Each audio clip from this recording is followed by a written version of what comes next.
to talk about something that I thought was really interesting when I was browsing through my phone. I was looking at homes for sale in the area, and this is something that we do every now and then, just kind of see what things are going at. As we notice more and more for sale signs going up and less properties moving, and just how hot the market was, and more people are talking about crashes and stuff in the housing market, especially down in the States. There's a lot of YouTubers talking about real estate crashing, blah, blah, blah. So, for those that don't know, I'm actually in Canada on the West Coast. So, when I was flipping through my phone, I really noticed a large amount of homes for sale in my area. And if I think back to last year when we were kind of looking at it, there was very few you would see in like an isolated area in a municipality. And now it seems like there's just those little dots, and those dots are everywhere. And more and more listings are sticking around for a while, and you see price drops. Instead of being listed for like 10 days, 15 days, now you start to see listings saying like 50 days, 60 days, and then relistings, and then price drops and all this stuff. So that kind of prompted me to go look actually at the real estate boards. They put out these market stats and stuff. So at the beginning of June, they put out May stats. So I looked at like Vancouver and Vancouver Island. They both put out their own report. And I also wanted to show something too. So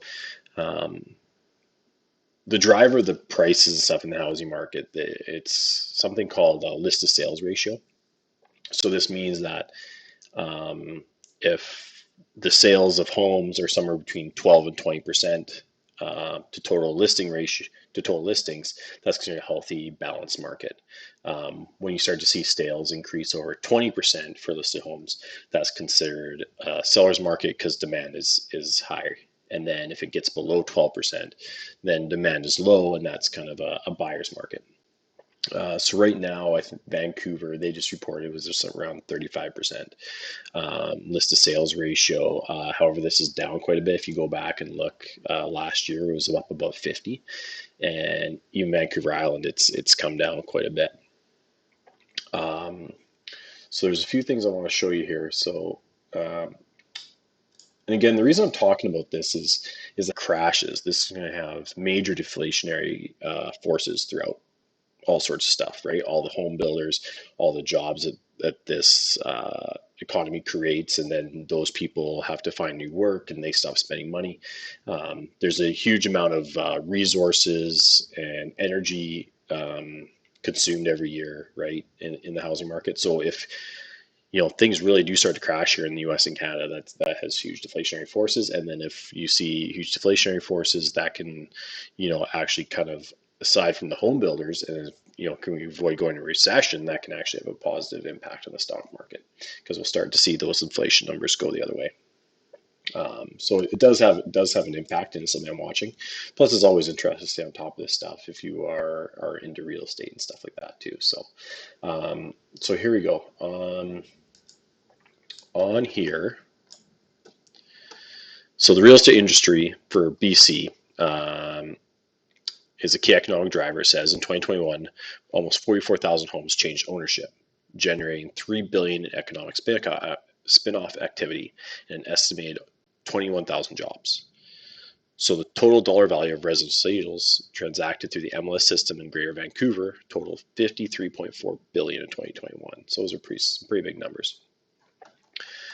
Going to the top here, they really talk about how things have slowed down, but they mention how it's still kind of a seller's market, right? So here they talk about the sales active listing ratio again.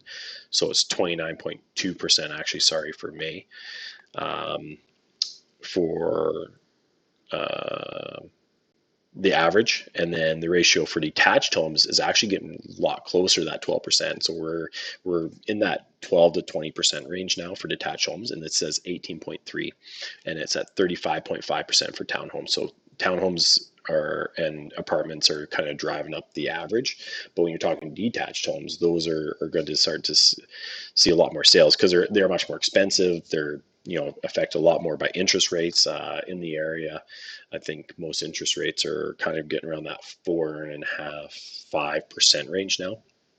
So that's quite a bit. So they talked about here that um, last month's sales were 12.9% below the 10-year average in May.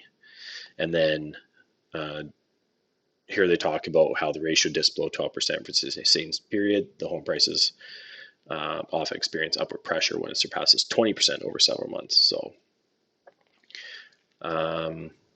So upward pressure on home prices has begun to ease in the housing market the last 2 months. So where home prices go next will depend on housing supply. While we're beginning to see modest increases in home listings, we still need housing supply totals to more than double to bring the market close to balanced territory. So they're still calling for supply to double, but what they didn't mention was talk about sales decreasing. So you don't need supply to double as long as sales actually continue to decrease.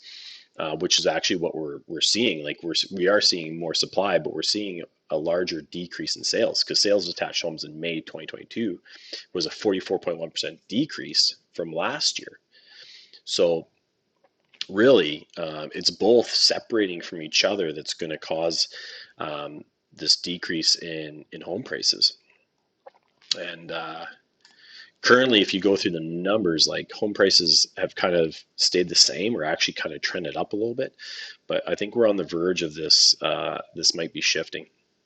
So this is the total listing numbers here. So this is how much the inventories increased month over month. So really small numbers for increases.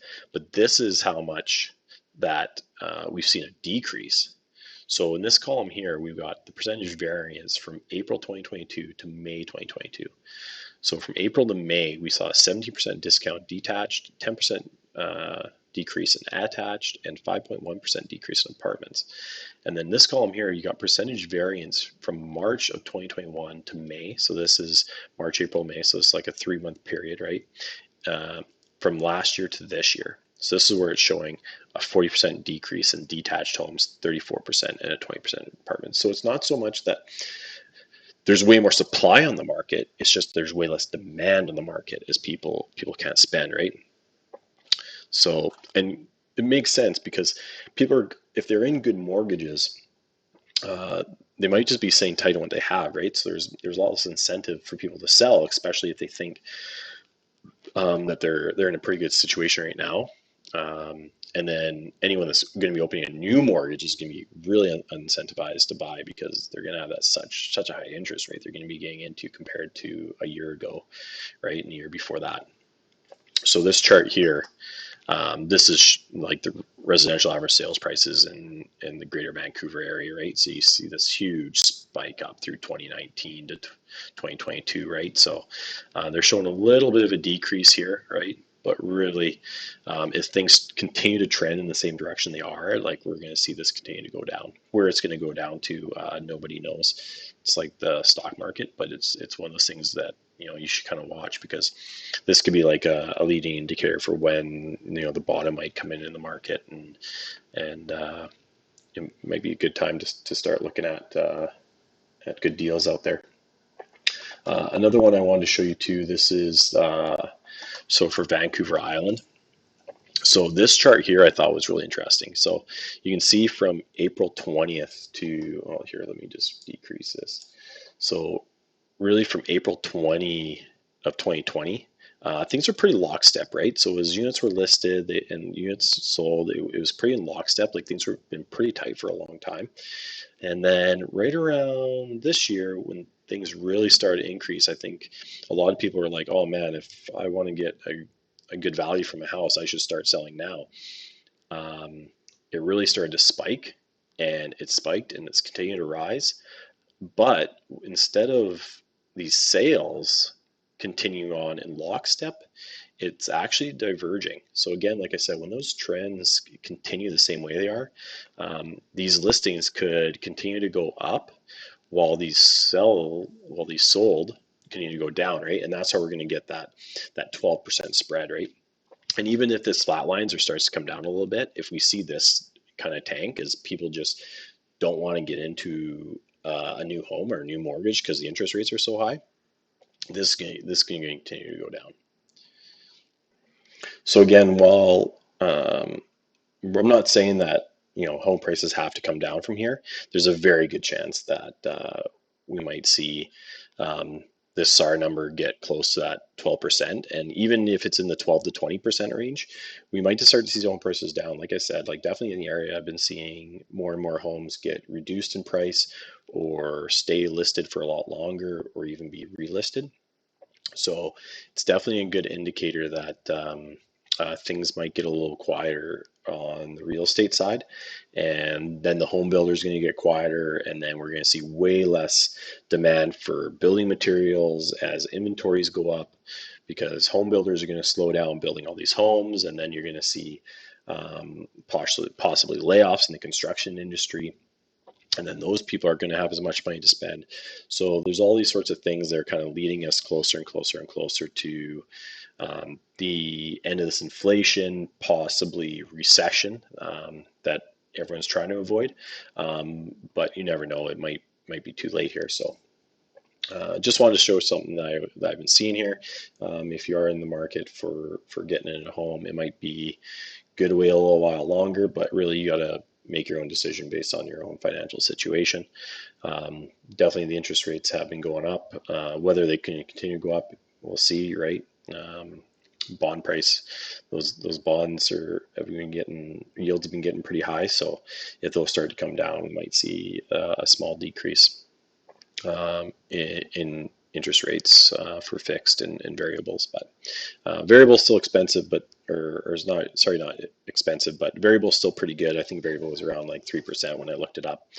3.5, so that's not bad. But you're kind of gambling there. If things start to take off, you could get stuck into a much higher interest rate. So if you get into one of those, definitely watch it, because as soon as it hits, when you're buying homes in our area, if they're $1 million home, every 1% is it's, if you got $1 million mortgage, that's $10,000 extra per year. That's almost $1,000 a month, right? So you really got to stay on top of that and watch that for sure. So definitely makes things a little bit more nerve-wracking. So anyways, thanks for listening, guys. I know it's definitely not stock talk, but it is related to the market and things that I'm kind of watching when I'm looking for a bottom. So appreciate this. If you enjoyed this video, please like it, comment below, and subscribe.